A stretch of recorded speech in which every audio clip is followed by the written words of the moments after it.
কেমন আছো আমার রাতের বন্ধুরা? চলো আর দেরি না করে আজকের গল্পটি শুরু করি। বন্ধুরা, আমি একজন ৩৮ বছর বয়সী পুরুষ এবং মূলত সোলাপুর শহরের বাসিন্দা।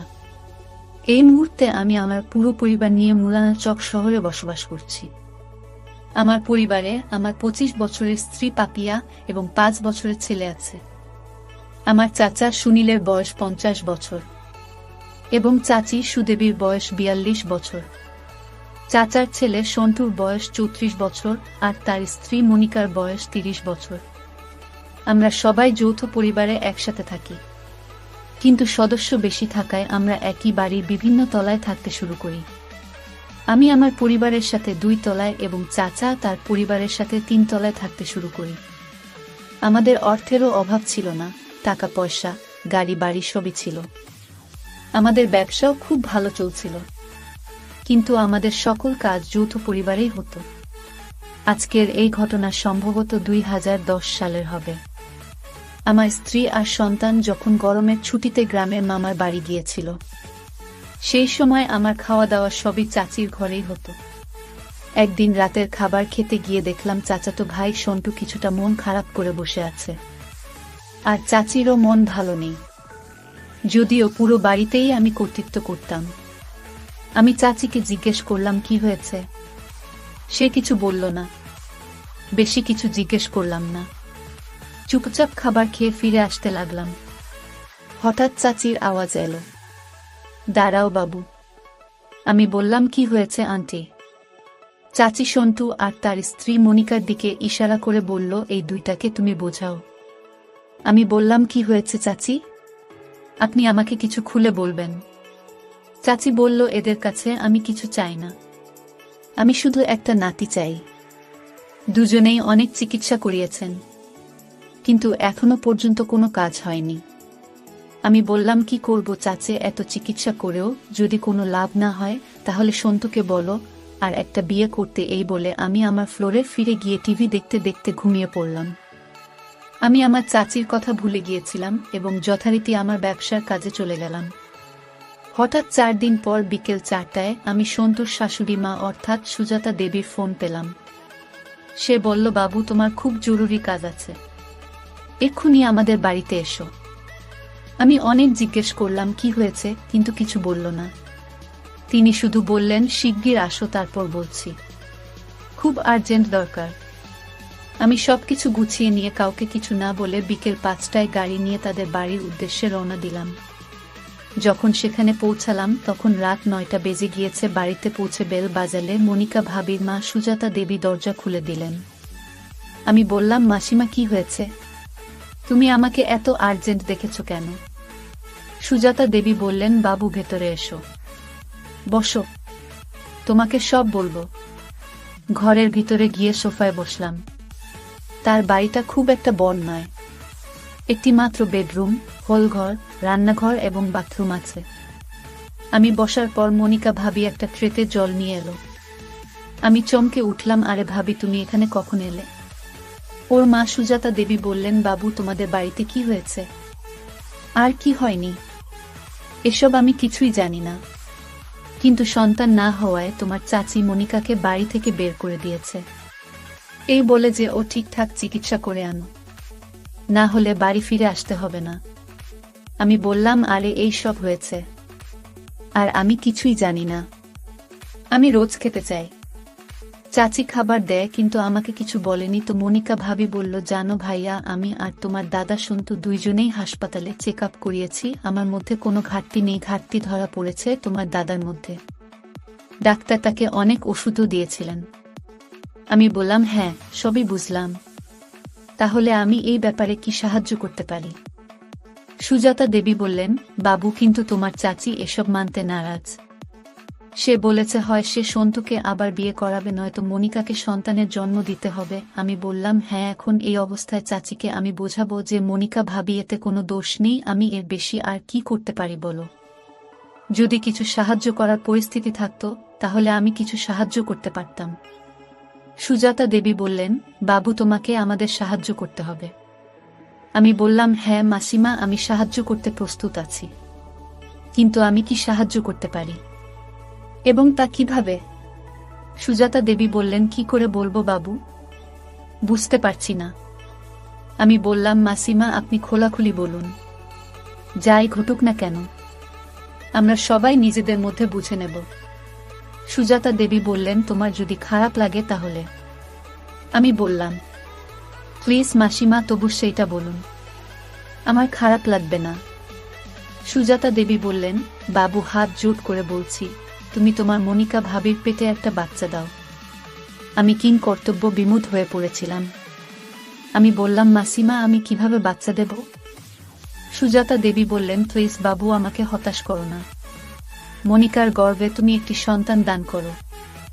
আমি কিছু বুঝতে পারছিলাম না, তাই বললাম, দেখুন মাসিমা, মনিকা ভাবিকে আজ পর্যন্ত আমি এমন খারাপ চোখে দেখিনি।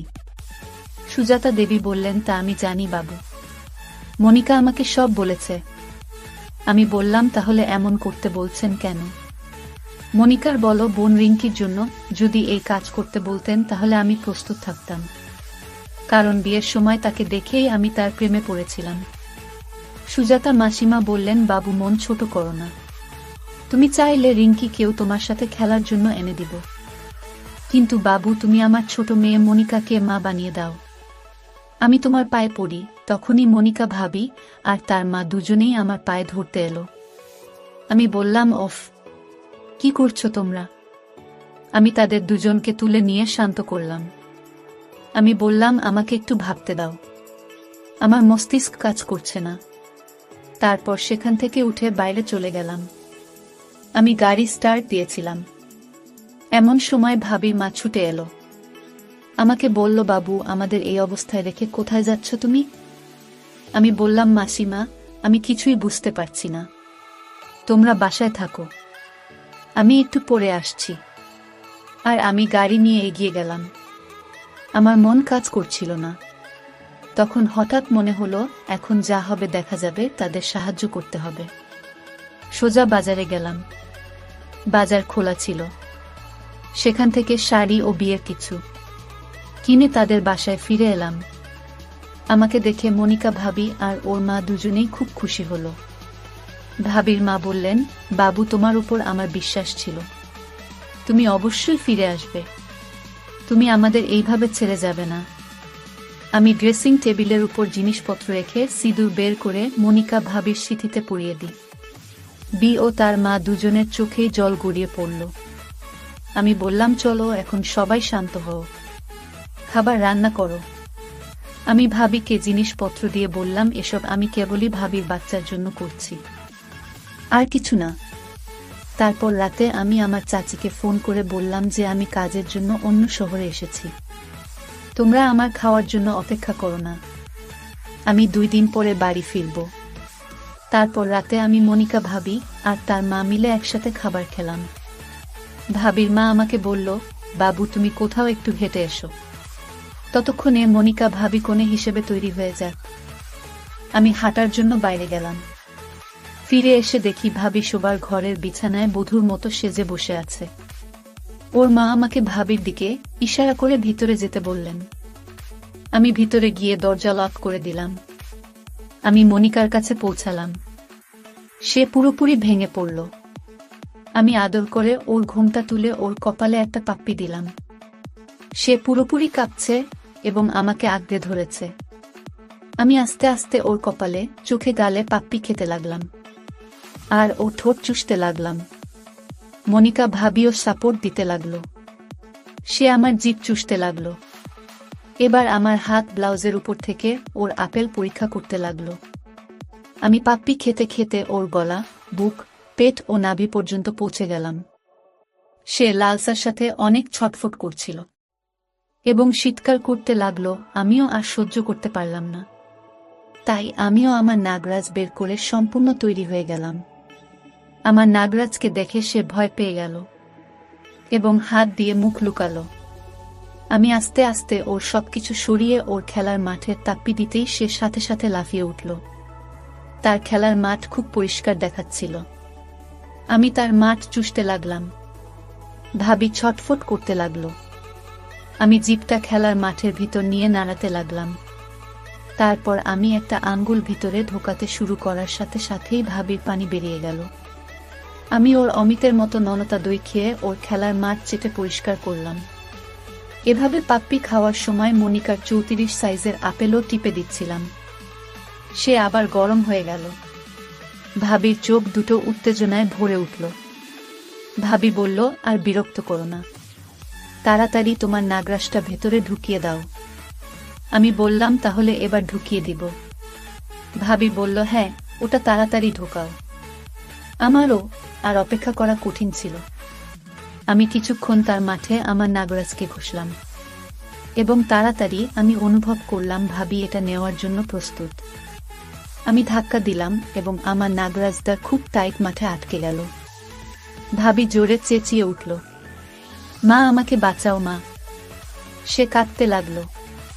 আমি ওর মুখ বন্ধ করার আগেই ওর মা দরজায় গলা নাড়তে থাকল আর বলল, কি হয়েছে বাবু, দরজা খোলো। আমি রাগের সাথে জুড়ে বললাম, কিছু না মাসিমা, তুমি গিয়ে ঘুমাও। সুজাতা দেবী বললেন, দরজা খোলো, আমার মেয়ে খুব কাঁদছে, ওর কি হলো আমি দেখতে চাই। মাসিমার এই জেদের কারণে আমি এই অবস্থাতেই দরজা খুললাম। দরজা খোলার সাথে সাথে সে সোজা ভিতরে দৌড়ে মনিকা ভলির কাছে গিয়ে বলল, কি হয়েছে মা, কাঁদছ কেন? মনিকা ভাবি ওভাবে শুয়েছিল। সে বলল, মা, ওর যন্ত্র খুব বড়, আমি নিতে পারছি না, খুব ব্যথা লাগছে। ওর মা ঘুরে আমার দিকে তাকালো। আমার 8 ইঞ্চি লম্বা যন্ত্র দেখে তার মাথাটাও গুলিয়ে গেল। সে বলল, বাবু, তোমার যন্ত্রটা অনেক বড় আছে, তুমি আস্তে আস্তে আরামে করো। তুমি যদি ওকে জুড়ে খেলো তাহলে ও সহ্য করতে না পেরে মরেই যাবে। মনিকা ভাবি কাঁদতে কাঁদতে বলতে লাগলো, মা গো, আমি মা হতে চাই না। সুজাতা মাসিমা বললেন, কিছু হবে না মা, আমি ওকে বলে দিয়েছি আস্তে আস্তে করতে, একটু কষ্ট করো মা, পরে দেখবে আর কষ্ট হবে না। সুজাতা মাসিমা আমাকে আসার ইঙ্গিত করে বলল, এবার আরামে তোমার মাল ঢেলে দাও। তার মা সেখানে মাথার পাশে বসে মনিকা ভাবির মাথায় হাত বোলাতে লাগলো। আমি ওর খেলার মাঠে আমার যন্ত্র খুঁজতে লাগলাম আর আস্তে আস্তে ঠেলতে লাগলাম। আমার যন্ত্র 3 ইঞ্চি পর্যন্ত প্রবেশ করার পর ভাবলি আবার ব্যথায় কুকিয়ে উঠল। ওর মা ওর একটা আপেল টিপতে টিপতে ঠোঁট চুষতে লাগলো। মনিকা ভাবির একটু ভালো লাগছে মনে হতেই সে আমাকে ভিতরে ঢোকানোর ইশারা করল। তার কাছ থেকে সংকেত পেতেই আমি এক ঝটকায় পুরো যন্ত্রটা ভিতরে ঠেলে দিলাম। কাঁদতে লাগলো। ওর মা ও ঠোঁট চুষে কান্না থামিয়ে দিল। তারপর আমাকে আস্তে আস্তে খেলতে বলল। আমি অনেকক্ষণ ধরে আস্তে আস্তে খেললাম। তারপর অনুভব করলাম ব্যথা কমে গেছে, তাই আমি স্পিড বাড়িয়ে ধাক্কা মারতে লাগলাম। এখন ভাবিও মজা পেতে লাগলো। সেও আনন্দে খেলায় মেতে উঠল। ওর মা মনোযোগ দিয়ে আমার যন্ত্র ঢোকানো দেখছিল। ভাবিকে খেলার 20 মিনিট হয়ে গেছে এবং সে 2বার জলও ছেড়ে দিয়েছে। আমারও এখন মাল পড়তে চলেছে। আমিও স্পিড বাড়ালাম এবং 10-12 বার এইভাবে জোরে ধাক্কা দেওয়ার পর ভাবির মাঠে পুরো মাল ভরে দিলাম। এভাবে আমি ভাবির পেটে আমার মাল ঢেলে দিলাম। সেই রাতে আমি মনিকা ভাবির মায়ের উপস্থিতিতে 2বার তাকে খেলেছিলাম আর ভোর রাতের দিকে একবার খেলে তার সব সমস্যার সমাধান করে দিয়েছিলাম। কিন্তু মনিকা ভাবির সাথে আমার খেলার যে একটা সম্পর্ক গড়ে উঠেছিল, সেই সম্পর্ক থেকেই গিয়েছিল। তাই সুযোগ পেলেই ভাবি আমাকে তার মাঠে খেলতে ডাকত। আমিও ভাবিকে খেলে সুখ দিতে থাকলাম।